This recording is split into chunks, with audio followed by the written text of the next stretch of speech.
အခုကတော့မောင်လေးတွေနဲ့အမှတ်တရရိုက်ထားတာပဲဖြစ်ပါရဲ့ရှင်မောင်လေးတွေဆိုရင်အရန်ချစ်တဲ့မမတယောက်ပါ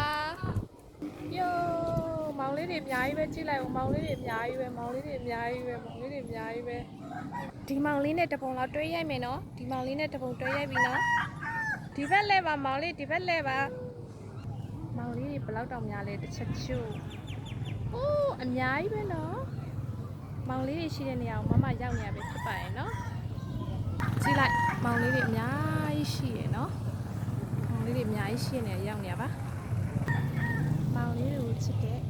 မမတယောက်ပဲဖြစ်ပါရဲ့ရှင်ခီးစားတာနော်တစ်တော်မှာသူများတွေကအဲ့လိုမျိုးမောင်လေးတွေကိုနွားဆိုပြီးတော့အဲ့နဲ့ကိုလည်းရှောက်ရိုက်တာပါဘာမှမဟုတ်ဘူးနော်တကယ်ထင်မနေကြပါနဲ့အပျော်ရိုက်တာပါအပျော်ရိုက်တာပါ